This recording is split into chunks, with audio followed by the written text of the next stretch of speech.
Consider this. It's your wedding day. You're 12 years old. A stranger 3 times your age is about to become your husband. A man chosen by Snort's your father. A man you met only days ago. Gasps, but that's not the worst part. Before dawn, your mother wakes you. Her hands are shaking as she holds something you've never seen before. Spear. Not a ceremonial replica. A real weapon. One that, if the stories are true, has already pierced human flesh and taken a life in battle. Hi. She uses its blood-stained point to part your hair strand by strand, while whispering the same thing her mother whispered to her on her wedding day. Tonight, do not resist. Within hours, you'll be dragged screaming through the streets of Rome, while a mob chants obscene verses about what's about to happen to your body. You'll be carried over a threshold smeared with wolf fat and in a room filled with incense and shadows in front of a bed placed deliberately in the most public part of the house. A knot will balloon tied that can never be tied again. This isn't fiction. This isn't the plot of some horror film. This is what actually happened at Roman weddings. It's not hidden in dungeons or whispered about in shame, but celebrated, ritualized, and performed in broad daylight for over 1,000 years.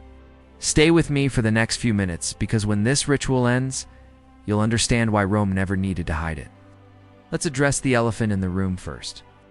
Eos Prima Noctis, the rite of the first night. You've heard this story before? Evil, feudal lords, tyrannical kings, the supposed right to bed a vassal's new bride before her own husband could touch her. It's appeared in everything from Braveheart to medieval horror stories, painting a picture of ultimate sexual exploitation. Hidden behind walls of power?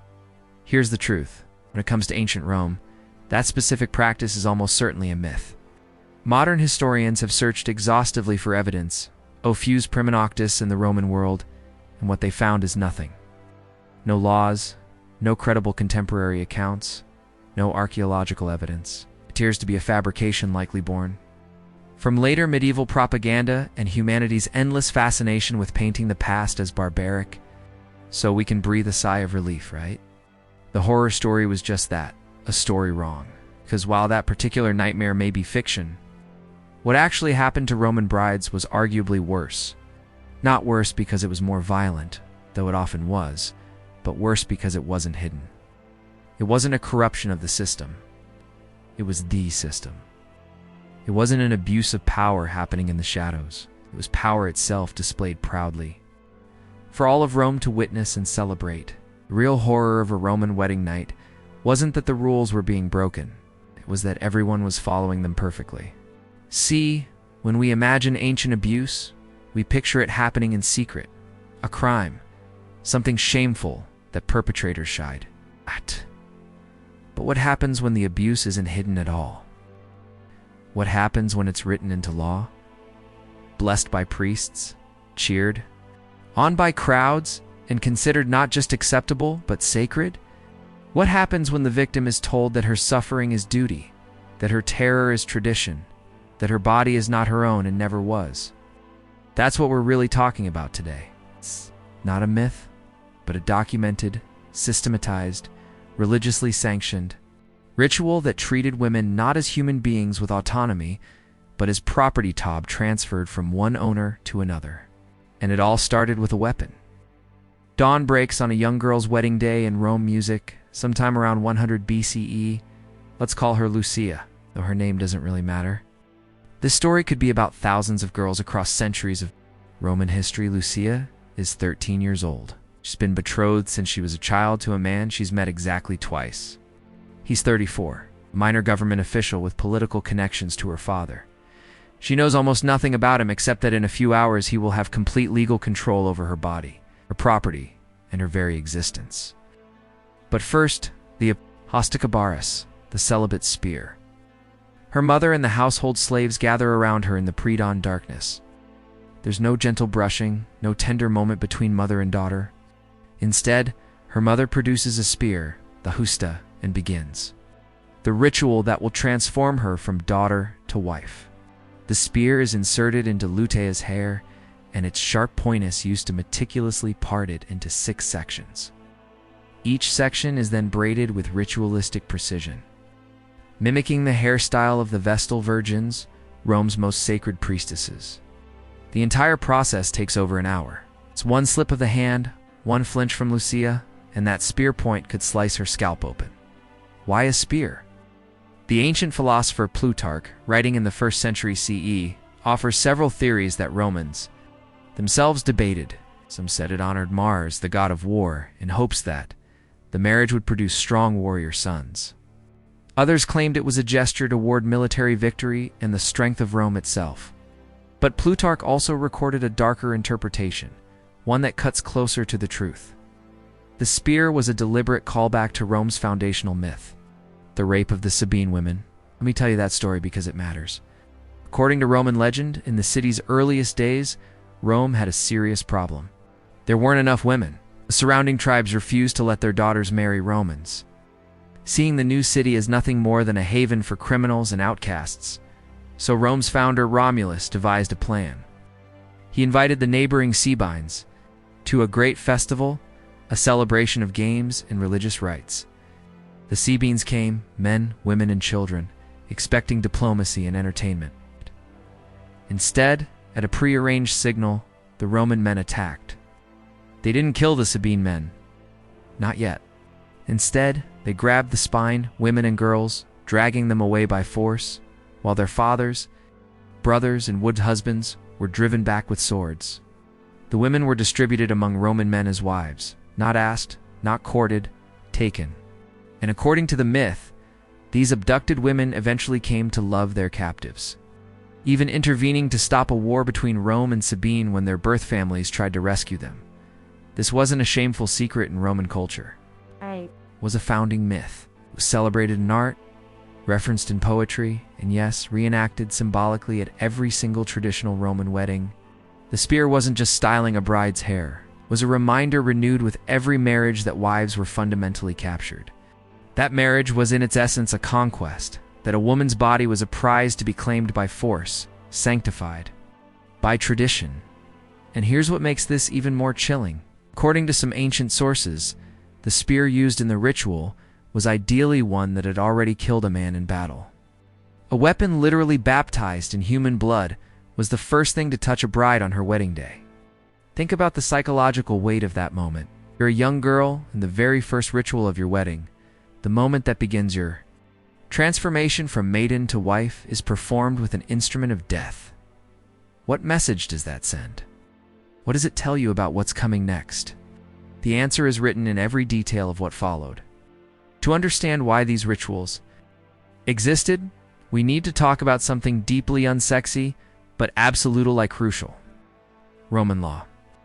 For most of Roman history, particularly in the Republic and early Empire, the most traditional and prestigious form of marriage was called conventio in manum, which translates literally as passage into the hand.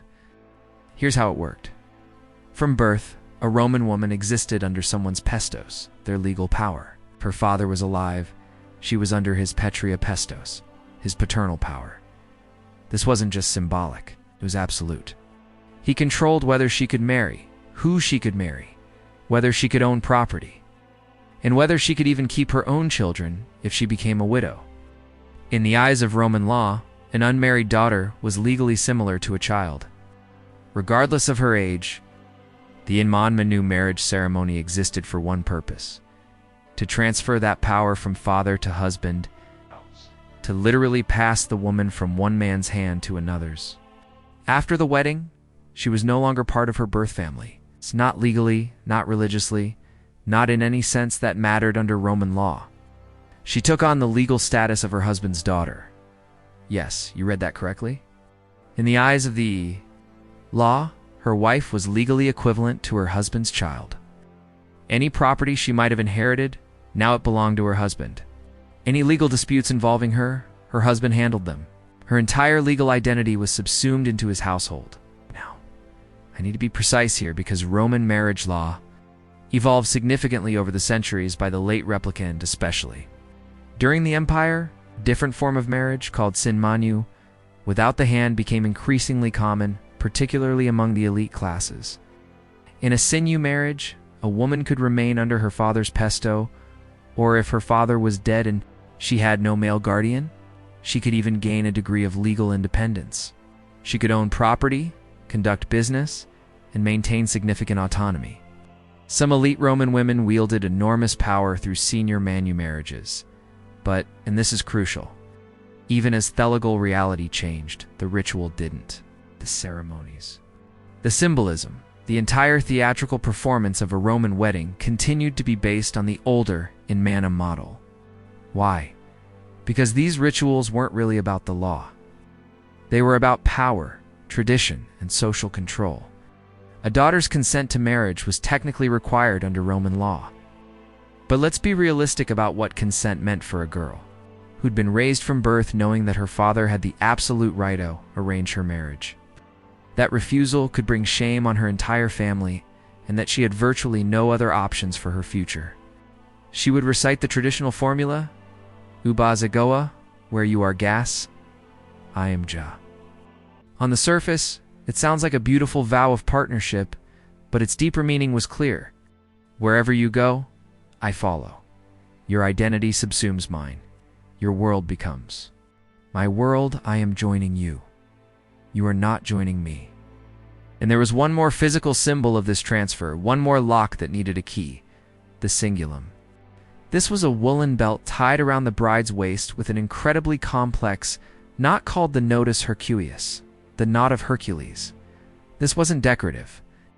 It was symbolic of her virginity, her protected status, her body's sealed territory. The knot was deliberately difficult to untie. It's designed to be a puzzle, a challenge, and there was only one person with the right to untie it: her husband on their wedding night.